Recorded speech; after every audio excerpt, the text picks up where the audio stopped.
우리 요한일서 4장 8절에 하나님은 사랑이시라. 하나님의 중요한 속성 가운데 하나가 바로 이게 사랑이죠. 그래서 우리가 사실 우리가 하나님을 마음 아프게 하고 하나님을 떠나서 방황하기 오랫동안 방황했잖아요. 그렇지만 그럼에도 불구하고 우리가 사지백체 멀쩡하게 살아있는 이유는 뭡니까? 우리가 잘했기 때문이 아니라 하나님이 기다려주시고 사랑을 베풀어 주셨기 때문에 그렇습니다. 그래서 하나님께서 사랑이시기 때문에 성도들에게 원하는 것도 사랑의 삶을 살도록 원하시는 거예요. 그래서 성도에게 꼭 중요하게 필요한 게 있죠. 중요하게 우리가 갖춰야 될 조건이 있는데 믿음, 우리 크리스찬이면 믿음 가져야 되고 또 예수 그리스도의 재림을 소망하는 소망의 마음을 가져야 됩니다. 근데 믿음, 소망, 사랑 이게 다 우리 크리스찬에게 중요한데 그 중에 제일은 뭐라고 그러는 거예요? 사랑이라 이렇게 얘기합니다. 그래서 크리스찬이 사랑이 없다 그거는 굉장히 심각한 결함이에요. 심지어는 고린도전서 13장에 보면 우리가 막 방언을 말하고 천사의 말을 하고 별거 다 해도 이 사람이 사랑이 없다면 굉장히 신령하잖아요. 방언으로 기도하고 엄청 신령한 은사가 나타나지만 만약에 사랑이 없는 사람이라면 그 사람은 이 기도가 이게 마치 시끄러운 꽹과리 소리처럼 의미 없는 헛된 소리, 시끄러운 소리가 되고 무익한 일이 되는 것입니다. 예언하는 능력 얼마나 귀합니까? 산을 옮길 만한 믿음 엄청나죠. 근데 이런 예언하는 능력이 있고 모든 비밀, 모든 지식을 다 알고 막 신학적으로 막 통달을 하고 그리고 산을 옮길 만한 믿음이 있어도 만약에 사랑이 없다면 nothing이라고 얘기합니다. 굉장히 중요한 이야기죠. 그리고 심지어는 자기 몸을 불사르게 내어줄지라도 구제하고 자기 소유를 가지고 다 구제하고 이것도 사랑이 없이도 할 수 있다는 거예요. 구제 여러 가지 동기가 있을 수 있잖아요. 근데 구제를 하고 자기 몸을 태울 정도로 이렇게 노력을 하고 일을 한다고 해도 그 사람이 만약에 사랑이 없는 사람이라면 하나님 앞에게 아무 유익이 없고 사람들에게도 유익이 되지 않고 그만큼 사람이 중요하다는 것입니다. 그래서 만약에 저 사람 다 좋아 너무 괜찮은데 사랑이 없어 라고 얘기하면 사랑이 없는 그리스도인, 사랑이 없는 목사, 사랑이 없는 교회 심각한 결함이에요. 그러니까 다 있어도 만약에 사랑이 없다 그러면 이거는 제대로 된 크리스찬, 제대로 된 목사가 아닐 겁니다. 제대로 된 교회가 아닐 겁니다. 그러니까 심지어는 요한계시록 2장에 보면은 에베소 교회 나오는데 에베소 교회에서 정말 에베소 교회 탁월한 교회거든요. 인내가 있고요. 진리를 향한 열정이 있고 이단을 퇴출하고 박해를 잘 견뎌내고 복음을 위해서 수고하고 정말 장점이 많은 교회입니다. 에베소 교회. 근데 에베소 교회 보고 책망할 것이 하나 있는데 그게 뭐냐면 다른 거 다 괜찮은데 처음 사랑을 버렸다고 이야기합니다. 여러분 이 처음 사랑은 우리는 하나님을 향한 열정이라고 보통 많이 해석을 합니다. 근데 전후 문맥을 보면은 여러분 하나님을 향한 열정은 너무 장점으로 나타나요. 그리스도를 위해서 인내하고 진리를 위해서 복음을 위해서 수고했고 이단과 전투하고 너무너무 차고 넘쳐요. 하나님을 향한 사랑은. 근데 지금 처음 사랑을 버렸고 이걸 돌이킬 수 있는 방법은 뭐냐? 회개해서 내 처음 행위를 회복하는 거예요. 처음 행위가 뭐냐? 형제 자매들을 사랑했던 그 아름다운 마음, 그거를 회복하라는 거예요. 만약에 이게 없으면 이걸 못하게 되면 어떻게 한다는 거예요? 촛대를 옮기시겠다고 얘기합니다. 여러분 촛대는 뭐예요? 요한계시록 1장의 촛대는 교회를 비유하는 말입니다. 그러니까 교회 자체를 옮겨버리겠다 그 말이에요. 그 말은 다른 거 다 좋아도 사랑이 없는 교회는 어떻게 된다는 거예요? 존재할 가치가 없는 교회가 된다. 그만큼 이 부분은 중요합니다. 근데요, 놀라운 사실은 뭐냐면 우리가 사랑을 이야기할 때 꼭 빼놓지 않고 이야기해야 될 게 뭐냐면 진리입니다. 진리. 오늘 여러분 제목이 진리와 사랑이에요. 진리와 사랑.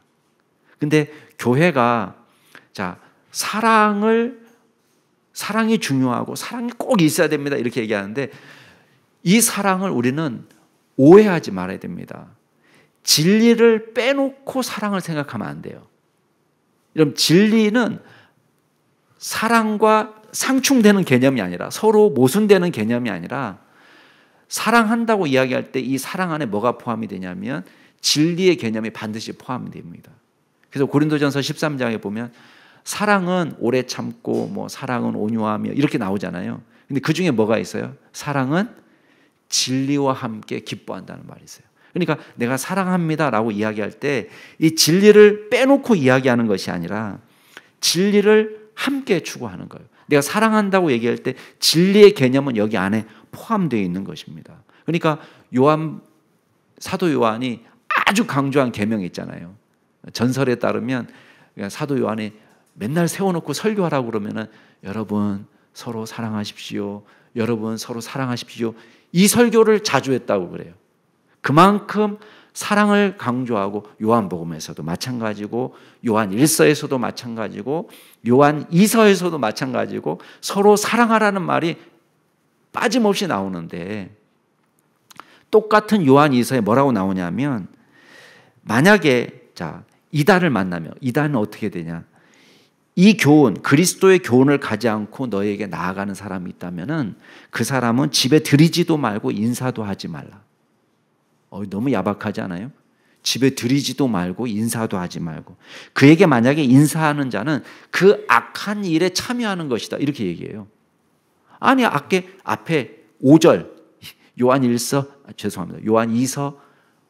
1장 5절에 서로 사랑하자 이렇게 해놓고는 지금 10절 말씀 그 다섯 절밖에 안 지나갔어요. 5절밖에 안 지나갔는데 야 그리스도의 교훈으로 나가지 않는 사람들을 만나면은 그 사람은 집에 들이지도 말고 인사도 하지 마라. 만약에 인사하는 사람이 있으면 그 사람을 영접하는 사람이 있으면 그 악한 일에 그 이단들이 하는 그 악한 일에 너희들이 참여하는 자가 된다. 이렇게 말하고 있습니다. 그만큼 이 사랑의 개념과 더불어서 우리가 놓치지 말아야 될 부분이 있다면 그게 진리예요. 진리. 그래서 예수님은요. 우리가 예수님 당신 자신은 진리입니다. 그죠? 예수님이 내가 길이요 진리요 이렇게 얘기했어요. 진리. 예수님이 그 자체가 진리이시고 그 다음에 예수님을 볼 때 사람들이 사도 요한이 뭐라고 얘기하냐면 은혜와 진리가 충만하다 이런 표현을 썼어요. 하나님의 독생자의 영광이고 은혜와 진리가 충만하다. 그 말은 뭐겠어요? 진리 만땅이 되죠. 그분이 진리 자체이신 분이고 은혜 자체이신 분이다. 이 얘기를 하는 것입니다. 그만큼 예수님을 믿는다고 이야기할 때 우리가 진리를 추구하는 것이 굉장히 중요한 일입니다. 자, 사랑도 진리도 이게 어느 거 하나를 희생시켜야 되는 개념이 아니라는 거예요. 이걸 희생시켜서 사랑하고 또 사랑을 희생시켜서 진리를 추구하고 이 개념이 아니라 이거 같은 개념을 포함하고 있는 것입니다. 우리가 용어를 좀 달리할 뿐입니다. 우리 지난주에도 봤지만은 지금 초대교회가 심각한 위기 상황을 겪고 있습니다. 왜 그러냐? 이게 구원의 진리 문제가 지금 흔들리는 상황인 거예요.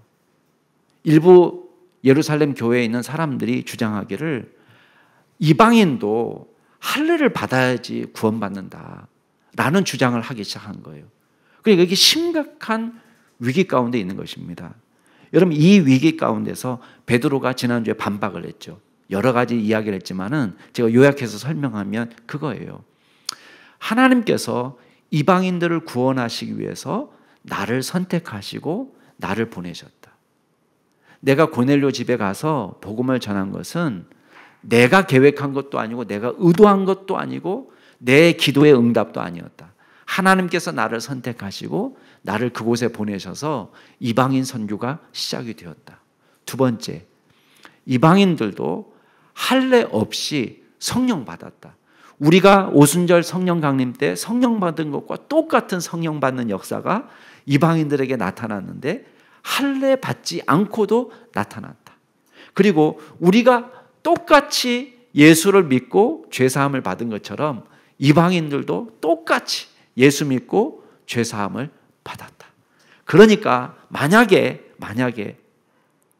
우리가 할례를 강요하고 모세율법을 강요하고 우리도 다 잘 짊어지지 못하는 그 멍에를 이방인들에게 강요한다면 그거 자체가 죄다. 이렇게 설교를 하는 거예요. 그러면서 결론이 뭡니까?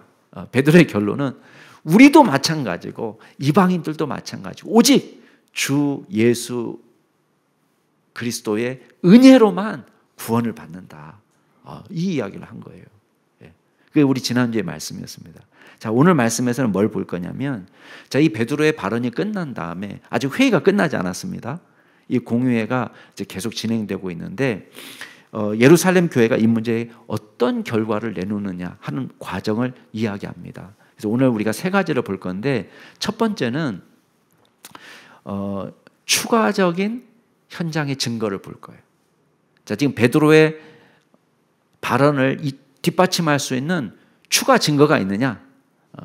추가적인 증거를 살펴볼 거고, 두 번째는 이게 과연 성경적이냐 하는 질문을 살펴볼 거예요. 신학적 근거가 있냐? 이게 성경이 맞냐? 이런 얘기고, 세 번째는 사랑의 재현이에요. 평화로운 공존을 위한 사랑의 재현이 나옵니다. 그래서 제가 오늘 세 가지 이야기할 거라고 얘기했습니다. 추가적인 현장의 증거, 그다음에 신학적인 근거, 그다음에 세 번째는 평화로운 공존을 위한 사랑의 재현. 이 세 가지를 살펴볼 겁니다. 자, 첫 번째는 뭐냐면 바나바와 바울이 베드로의 발언을 지지해 줄 수 있는 또 다른 증거를 제시하고 있습니다. 또 다른 현장의 증거. 자, 성경은 사건을 결정할 때에 한 명의 증언만으로 결정하지 않죠. 어떻게 합니까? 최소 두 사람 이상의 증언이 필요하다고 이야기합니다. 그래서 중요한 결정을 할 때 두 증인의 입으로나 세 증인의 입으로 그 사건을 확정하라.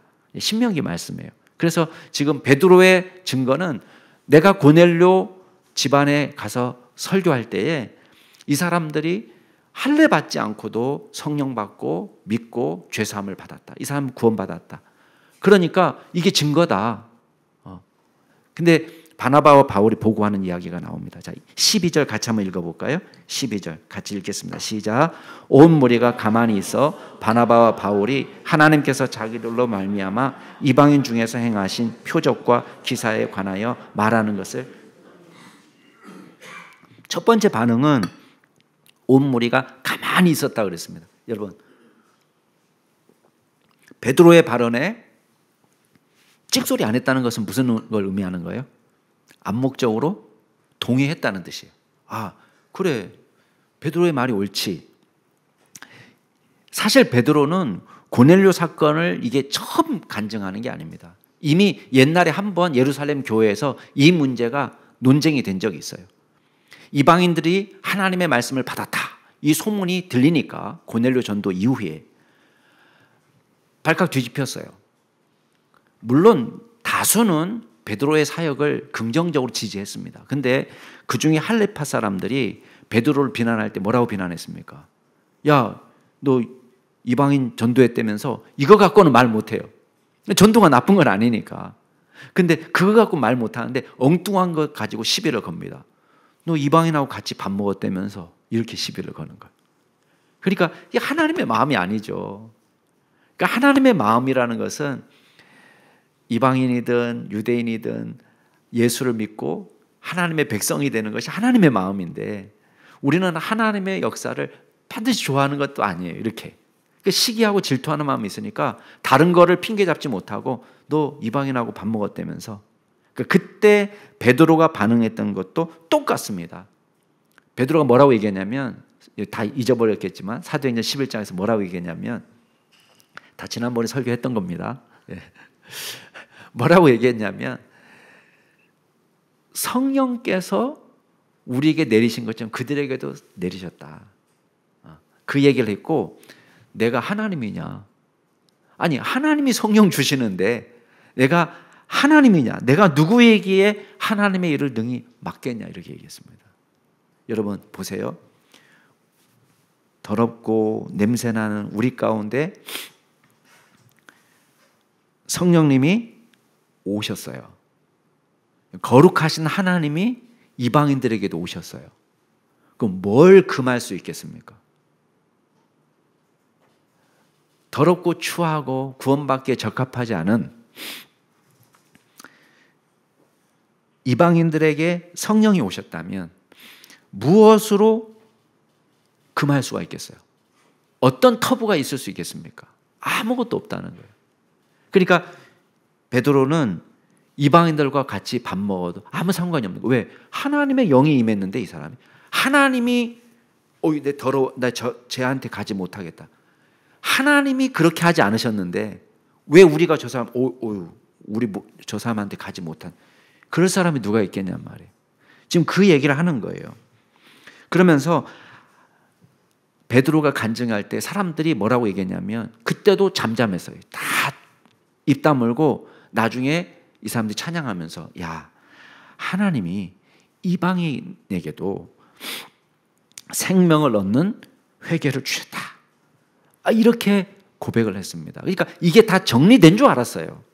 근데 지금 또 문제가 일어나니까 베드로가 발언했던 거예요. 추가적인 증거가 필요하죠. 근데 지금 바나바가 뭐라고 얘기합니까? 바울과 바나바가 자, 보통의 경우는 이제 1차 전도 여행 중간에 바울 이름이 앞에 나왔는데 지금 예루살렘 교회 갔더니 바나바 이름이 앞에 나왔어요. 왜 그랬을까요? 예, 아직까지는 예루살렘 교회에 어필할 수 있는 인물이 바나바라서 그래요. 그래서 지금 바나바가 발언하는 거예요. 왜냐하면 바울의 발언보다도 바나바의 발언이 더 무게가 있는 거예요. 왜? 바나바는 예루살렘 교회가 안디옥 교회 파송한 인물이에요. 그러니까 바나바가 나섰습니다. 뭐라고 얘기하냐면 아까 12장 읽었지만은 하나님께서 자기들로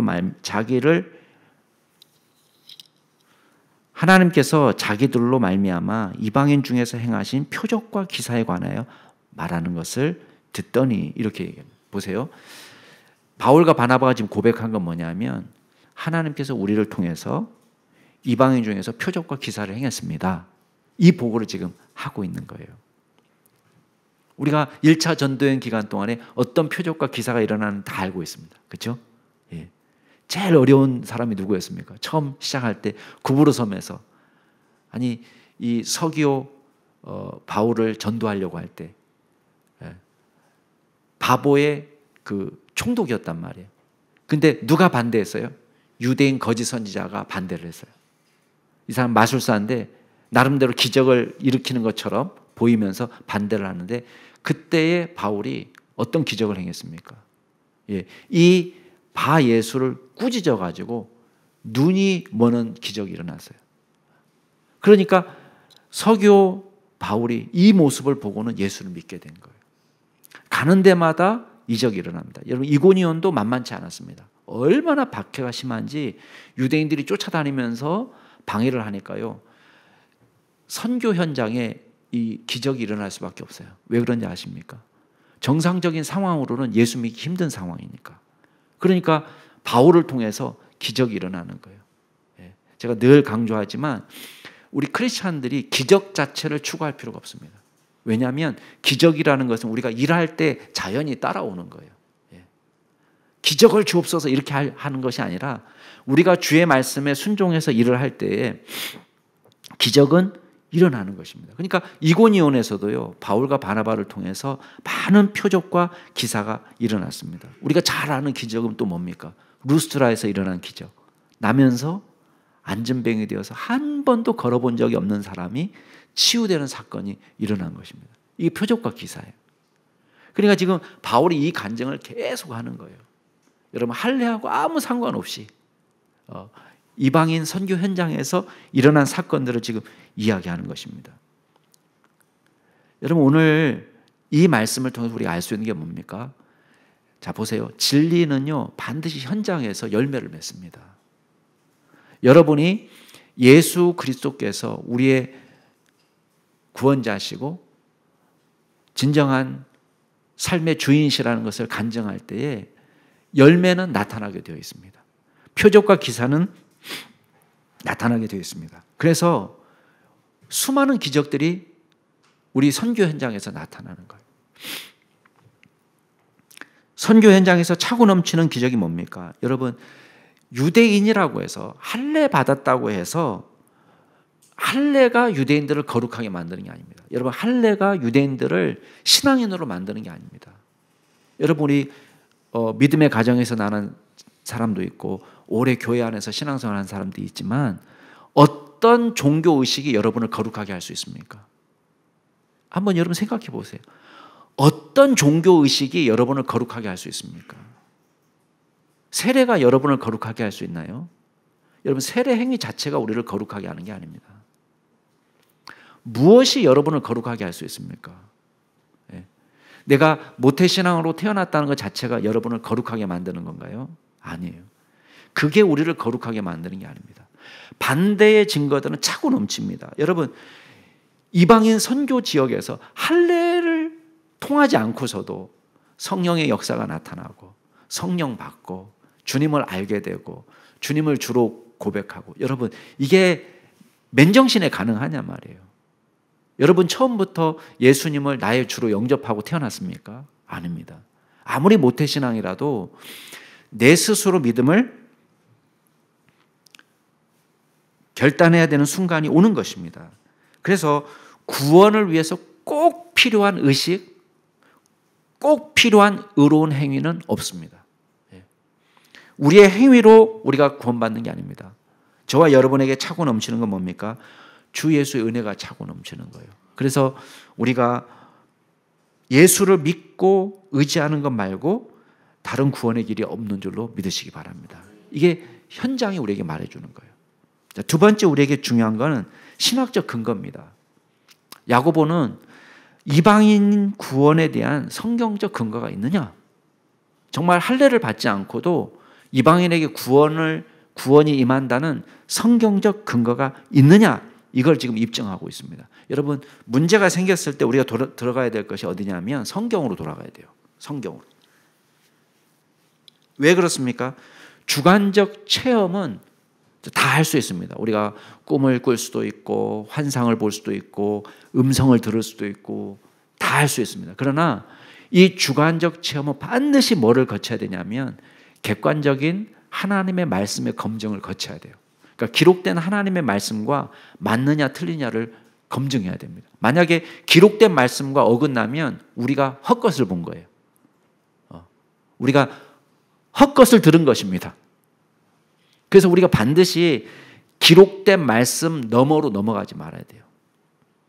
1992년도가 이제 우리 다가올 미래를 대비하라 막 다미성교회가 난리를 치면서 예수님 오신다고 막 난리쳤던 그때가 1992년도였어요. 근데 저는 그 전에 이장림 목사님의 강의를 들었습니다. 1989년도에. 근데 그분이 계속해서 강의 중에 강조한 건 뭐였냐면 이런 환상을 받고 이런 것을 받고 노트 2권을 이따만한 노트 2권을 가져왔어요. 노트가 막 이렇게 막 너덜너덜해졌어요. 근데 다 뭐냐면 누가 꿈을 꾸고 누가 환상을 봤다는 이야기를 기록해 놓은 거예요. 이 환상도 그렇고 이 환상도 그렇고 이 환상도 그렇고 이 음성도 그렇고 다 뭐를 이야기하냐면 1992년 10월 28일, 예, 저보다 더 잘 아시네요. 예, 흰 옷 입고 계셨던 것 같네요, 거기에. 예. 근데 그때 예수님이 오신다는 이야기가 이만큼 써져 있는 거예요. 성경책을 갖고 이야기하는 것이 아니라 이 책을 갖고 이야기하는 거예요. 그래서 제가 그때 대학생 때인데 그 얘기를 들으면서 이거 군대 가야 되냐 말아야 되냐. 왜 이거 92년도면 대학 졸업하기 전에 예수님 오시는 거예요. 그래서 예수님 오시기 전에 뭐 총 들고 있다가 예수님 맞이하고 싶진 않잖아요. 좀 그것보다는 더 폼나게 예수님 맞이하고 싶은 거예요. 근데 뭐가 빠졌어요? 꿈과 환상은 이만큼 있지만 과연 성경적으로 맞냐 말이에요. 이게 예수님 뭐라고 얘기하셨어요? 그 날과 그 시는 아무도 모른다고 얘기했어요. 만약에 그 날과 그 시를 계산해서 내가 안다고 그러면 그 이상한 거예요. 예. 객관적 말씀을 통과해야 됩니다. 근데 보세요. 모든 성경은 하나님의 감동으로 된 것으로.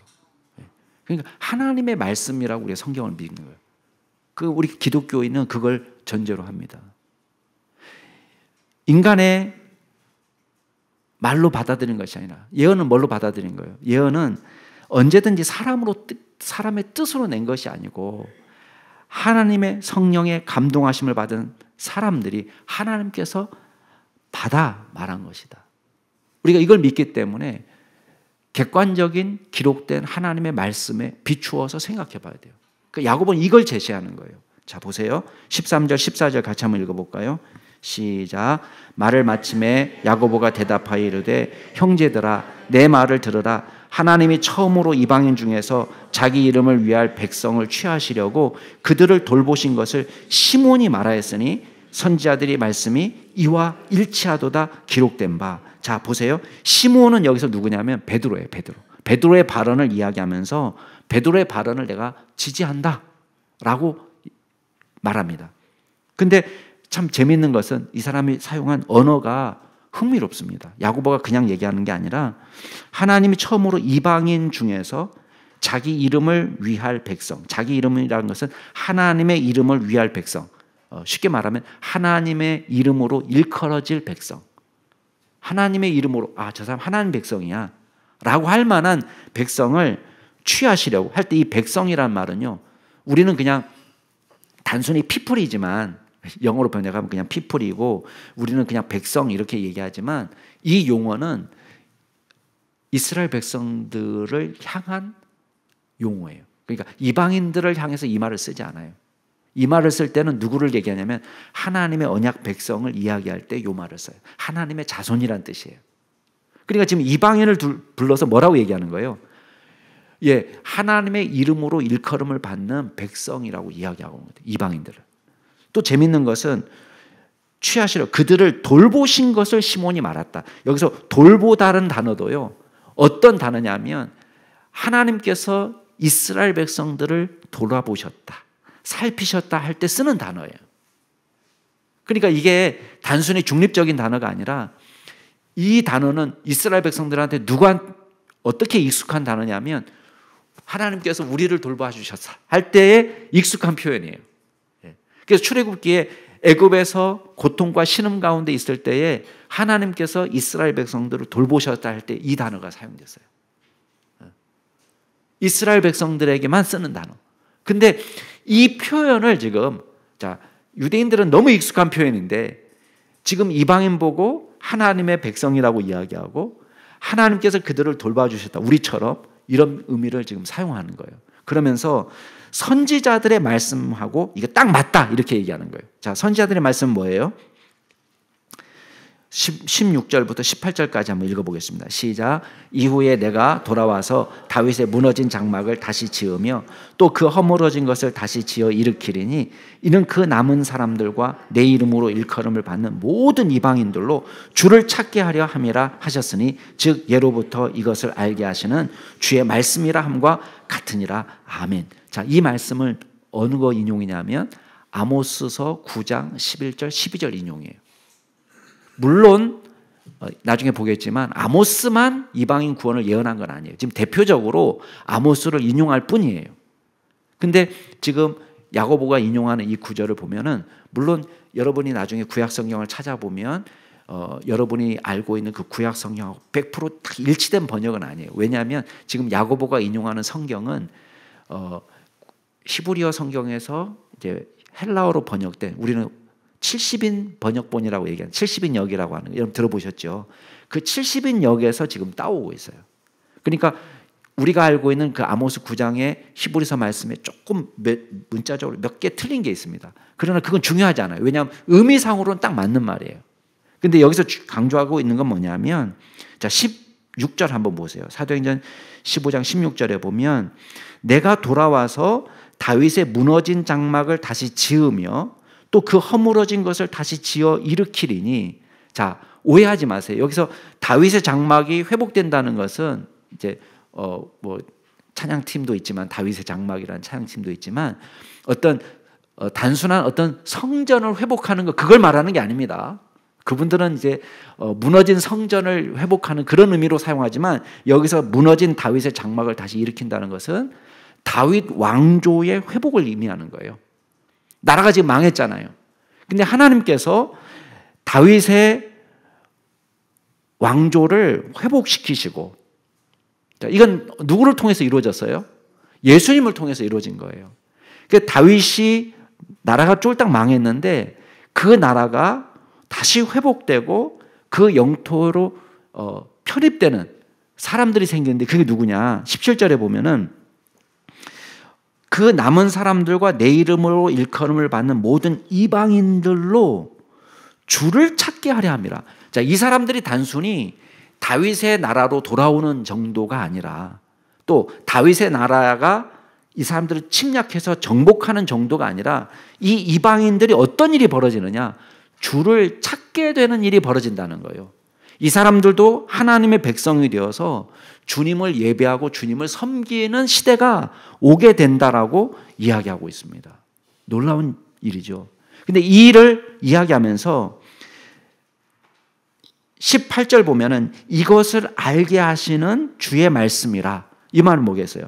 이것을 알게 하시는 주님의 말씀이 예로부터 있었단 말이에요. 이거를 우리에게 가르쳐 주셨는데 한마디로 말하면 이방인 구원은 우발적인 사건도 아니고 또 특별한 케이스도 아니고 이게 옛날부터 하나님께서 작정하신 하나님의 계획 가운데 들어있는 보편적인 역사라는 거예요. 이게 특별한 고넬료 집에서만 일어날 수 있는 일도 아니고 또 이고니온이나 루스라에서만 일어날 수 있는 그런 특별한 특수 사건이 아니라 이게 옛날에 하나님께서 이미 계획하시고 이미 모든 이방인들이 하나님의 나라로 하나님의 백성으로 돌아오게 될 거라는 그런 보편적인 구원의 역사가 예고되어 있었던 것이다.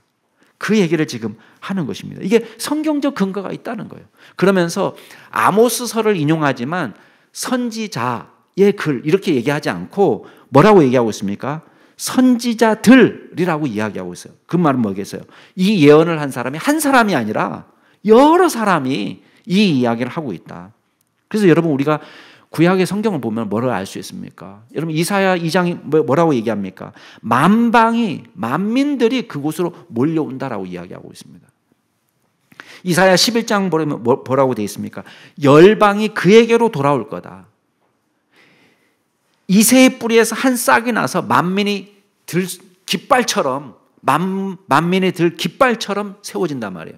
여러분 나라가 다 망했는데 이새의 뿌리는 뭐겠어요? 다윗의 후손에서 싹이 나오는데 다 나무는 잘라지고 밑둥밖에 남지 않은 구루터기밖에 안 되는데 거기서 싹이 나와서 줄기를 이루어가지고 나중에 어떻게 해요? 모든 사람이 흔들 깃발이 되어가지고 그 깃발 아래 열방이 모여든다는 거예요. 예수님 안에 모든 사람들이 모여든다. 스가랴에서 뭐라고 예언되어 있습니까? 강대한 나라들이 예루살렘에 와서 만군의 여호와 이름을 찾는다는 거예요. 놀라운 일이죠. 그리고 하나님의 은혜를 구하게 된다. 여러분 그 강대한 나라들이 삐까뻔쩍한 나라들이 예루살렘으로 몰려와서 예루살렘 아무것도 아닌데 그곳으로 몰려와서 하나님을 찾고 예배하는 시대가 오게 된다는 거예요. 그래서 이방 백성들이 막 유대인들을 붙잡고 뭐라고 얘기합니까? 야, 하나님이 너희와 함께 하심을 내가 들었는데 우리가 너희와 함께 가고 싶다. 이렇게 말하는 날이 온다는 것입니다. 여러분 놀라운 기적 아닙니까? 여러분 이 기적이 일어났습니까? 안 일어났습니까? 일어난 거예요. 놀라운 일이죠. 문자적으로 우리에게 일어났다는 거예요. 저와 여러분이 하나님의 백성이 되고 여러분 우리가 혈통적으로 아브라함하고 얼마나 친합니까? 우리 모르는 사람이 아브라함. 우리는 예수님과 아무 관계가 없던 사람들입니다. 약속에 있어서 외인이었어요. 우리는 언약 밖의 백성들입니다. 우리가 삶이 거룩했습니까? 아닙니다. 엉망진창이었습니다. 우리는 불의와 죄악과 부패한 상황에 무지한 상태에서 살았던 사람들입니다. 그런데 놀라운 일이 벌어졌습니다. 오래전에 여러분 이사야는요 예수님이 오시기 700년 전 사람입니다. 근데 그 사람이 오실 메시아를 이야기하면서 이방인의 구원 문제를 이야기하고 있는 거예요. 여러분 유대인들이 볼 때는 이건 되게 거리끼는 말이에요. 아무도 주목하지 않아요. 왜? 이방인 남의 이야기라고 생각하는 거예요. 근데 그 약속이 어떻게 이루어졌어요? 지금 700년이 지나서 예수님을 통해서 그리고 지금 문자적으로 바울과 바나바가 전도한 1차 전도행 기간 동안에 일어났다는 거예요. 베드로를 통해서 고넬료의 집안에 일어난 것입니다. 그리고 오늘날 저와 여러분이 예수를 믿게 된 것입니다. 여러분 어떤 종교도 교주가 죽으면 없어져 버립니다. 사그라들든지. 근데 더 놀라운 건 뭡니까?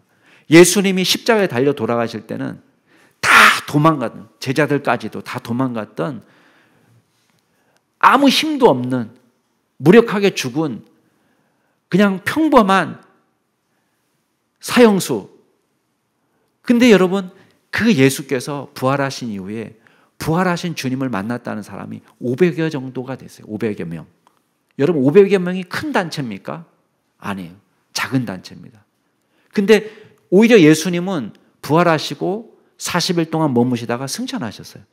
근데 이 500여 명이요. 죽인다 살린다 해도 꿈쩍하지 않고 예수님을 증거하러 다니기 시작한 거예요. 그 전에 다 도망갔던 인물이. 여러분 힘 있을 때 친구 아닙니까? 근데 오히려 예수님은 안 계신데 이 사람들이 돌아다니면서 복음을 증거하는데 이게 5천 명이 되고 10,000명이 되고 수만이 되고 놀라운 기적이 일어나서 저와 여러분에게까지 지금 복음이 도달한 거예요. 이게 우발적인 사건이 아니고 뭐라고 얘기합니까? 이미 오래전에 예전부터 선지자들을 통해서 예고했던 말씀이라는 거예요. 자, 마지막으로 볼 게 있습니다. 그게 뭐냐면 평화로운 공조를 위한 현실적인 제안이 이루어지고 있어요. 자, 야고보는 여러분 베드로 말이 옳습니다. 입 다무세요. 이제는 이런 말 하지 마세요. 무조건 이제는 이방인들하고 무조건 같이 지내야 됩니다. 이렇게만 이야기하면 뭐가 있겠어요? 지금 유대인들 마음속에 우리만 갖고 뭐라고 그래. 이렇게 마음을 가질 수 있잖아요. 그리고 실제로 이방인들과 같이 할 수 없는 여러 가지 문화적인 차이가 있는 거예요. 이거는 구원의 조건은 아닙니다. 자, 지난번에도 얘기했지만 문화와 복음은 구분해야 됩니다. 복음의 진리는 아닌데 이거는 문화적으로 굉장히 중요한 거예요. 왜? 같이 한 공동체에서 살려면 서로 내가 혐오하는 거에 대해서는 좀 양보할 줄 알아야 되는 거거든요. 그래서 여기서 지금 현실적인 제안을 합니다. 19절부터 21절까지 같이 읽어보겠습니다. 시작. 그러므로 내 의견에는 이방인 중에서 하나님께로 돌아오는 자들을 괴롭게 하지 말고 다만 우상의 더러운 것과 음행과 목매어 죽인 것과 피를 멀리하라고 편지하는 것이 옳으니 이는 예로부터 각 성에서 모세를 전하는 자가 있어 안식일마다 회당에서 그 글을 읽음이라 하더라. 아멘. 자, 첫 번째 제안합니다. 야고보가 제안하는 건 뭐냐면 내 의견에는 이방인 중에서 하나님께로 돌아온 자들을 괴롭게 하지 말자. 자, 이건 뭐겠어요? 할례를 요구하지 말자. 그 말이에요. 할례 갖고 뭐라고 하지 말자. 우리도 감당할 수 없는 모세 율법을 강요하지 말자. 자, 이게 첫 번째 제안이에요. 이거는 복음이 아니다. 이거는 절대로 구원의 진리하고 상관없는 것이기 때문에 할례를 강조하지 말자. 이걸 이렇게 결정을 내렸습니다. 성경적인 결정이죠. 그 다음에 20절에 현실적인 제안을 합니다. 다만 우리하고 같이 같은 교회를 다니기 위해서 몇 가지만 좀 주의를 주자. 그게 뭐냐면 우상의 더러운 것. 나중에 뒷부분 알겠지만 우상의 더러운 것은 뭐냐면 우상 제물입니다. 그러니까 우상에게 드려졌던 제물을 이방 사람들은 이제 이거 시장에 나오니까 그냥 사서 먹었단 말이에요. 싸니까. 근데 문제는 뭐냐면 이거 굉장히 우상 숭배 자체를 굉장히 혐오시하는 이방 유대인들 문화 속에서는 이방 신에게 드려졌던 그 고기를 우리가 먹는다? 이거 굉장히 껄끄러운 문제예요. 그래서 이방인들도 너 꼭 그 고기 안 먹어도 되잖아. 그러니까 우상에게 드려졌던 제물은 먹지 않는 걸로 하자. 평화로운 공존을 위해서 이렇게 얘기하는 거예요. 그러니까 이게 고린도 교회에서도 실제로 일어난 일이에요. 물론 거기는 이방인들끼리도 문제가 생긴 거지만 먼저 믿은 이방인들이 이제 우상에게 드려졌던 제물을 먹을 때에 함부로 먹을 때에 초신자들이 어떤 잘못된 메시지를 받을 수 있냐면 우상에게 드려졌던 고기 먹어도 되는 거 보니까 우상 숭배는 아무것도 아닌가 보네 해서 우상 숭배에 빠질 수 있는 위험이 있기 때문에 금지됐던 거예요. 그러니까 이것도 사실은 아주 경계선이죠. 경계선. 우상 제물을 먹는 것 자체는 잘못은 아닙니다. 그러나 그것 때문에 잘못된 메시지를 받은 사람이 우상 숭배로까지 나아간다면 이건 잘못된 메시지를 주는 거예요. 자, 이거는 고린도 교회하고 조금 다른 차원의 문제지만 유대인들한테는 이게 이방 우상 제물은 굉장히 혐오스러운 물건이에요. 그러니까 꼭 그거 먹지 않아도 되는데 굳이 먹어야 되겠냐? 이거 먹지 말자 이렇게 한 거예요. 그다음에 음행의 문제도 마찬가지입니다. 여러분 음행은요 이방인들 사이에서는 이게 굉장히 문란한 성생활이 일반화된 상태인 거예요. 그러니까 고린도 교회 안에서도 바울이 강조한 게 뭐예요? 음행에 대한 부분을요 5장에서도 이야기하고 6장에서도 이야기하고 아예 챕터를 따로 놓고 이야기할 정도로 이 문제가 교회 안에서 심각한 문제가 된 거예요. 그러니까 세상 사람들이 살아가는 것이 기준이 돼가지고 이걸 교회 안에 그대로 가져 들어오는 거예요. 물론 과거가 있다고 해서 구원 문제가 심각한 거예요. 그런 건 아니지만은 이제 예수 믿고 과거와 단절된 삶을 살았으니까 거룩한 삶을 살라는 것이죠. 그리고 이제 세 번째 금지한 것은 목매어 죽인 것. 사실 이거는 네 번째하고도 관계 있습니다. 피를 멀리하라, 피째 먹지 말라 하는 그 계명과 연결이 돼 있는데 이거는 목매어 죽일 때 교살할 때 특징은 뭡니까?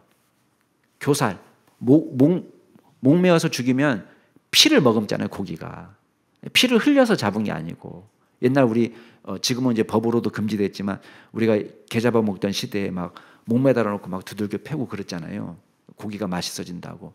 근데 그게 다 뭐냐면 이제 피를 머금고 있는 건데 유대인들의 율법으로는 이 피를 싹 빼가지고 고기를 먹도록 돼 있습니다. 그러니까 이게 이방인들하고는 맞지 않는 거예요. 이것도 혐오죠. 혐오. 같이 공존하려면 베트남의 그 남쪽 지방 그 어떤 부족에 들어가면요 쥐를 먹습니다. 쥐. 선교사가 갔는데 그 선교사님 앞에 이게 고기를 내온 거예요. 근데 자꾸 주면서 먹으라는 거예요. 자꾸 먹어보라고 자꾸 주는 거예요. 근데 또 너무 먹어보라고 할 때는 좀 이상하잖아요. 그러니까 이게 무슨 고기냐? 근데 웃기만 하면서 얘기를 안 해주는 거예요. 계속 먹으라고. 그래서 내가 난 하나는 먹겠다. 무슨 고기인지 알려줘라. 안 알려준다는 막 싱글싱글 웃기만 하면서. 그래서 일단은 선교사가 또 너무 빼면 안 되니까 그걸 먹었다는 거예요.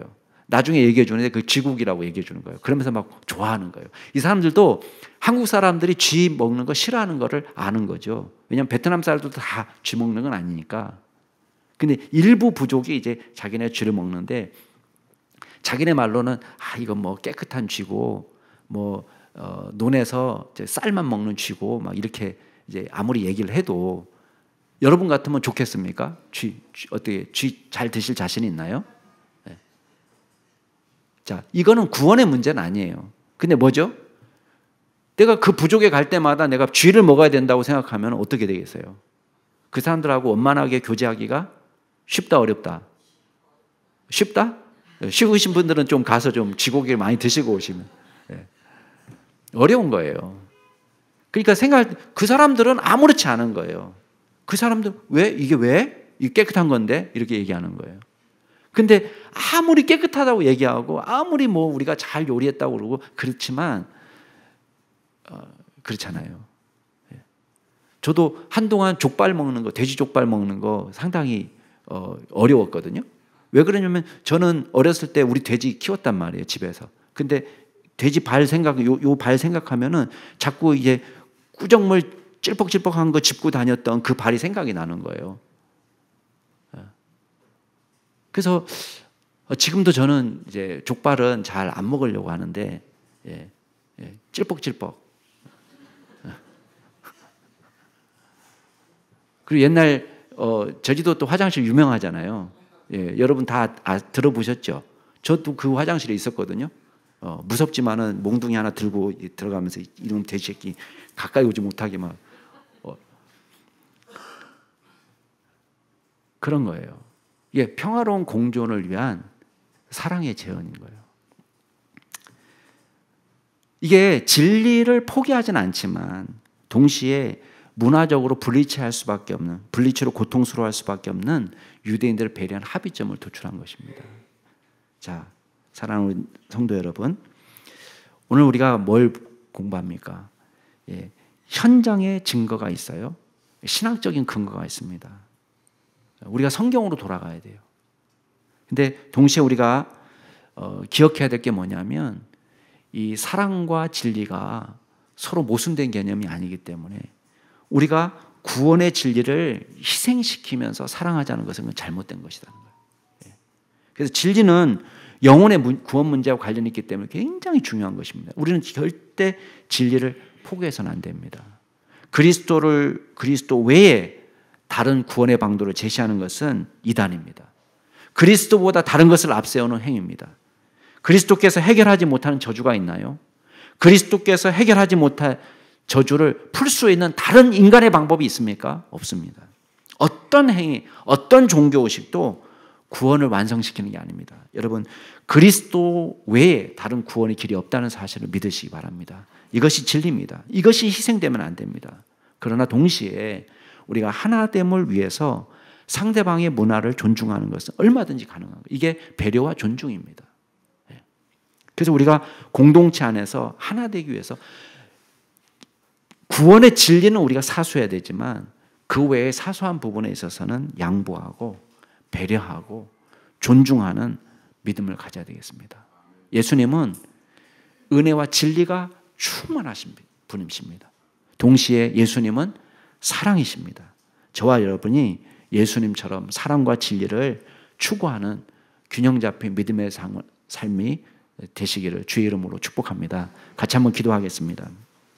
이 시간 기도하실 때 우리가 두 가지만 놓고 기도하겠습니다. 하나는 성경적인 믿음을 지킬 수 있는 말씀의 사람이 되도록 위해서 기도하시고, 두 번째는 편협하고 완고하고 비본질적인 것을 타인에게 강요하지 않도록 넉넉히 수용하고 사랑으로 포용할 수 있는 믿음의 종이 될 수 있도록 도와달라고 오늘 말씀을 생각하시면서 통성으로 기도하시겠습니다.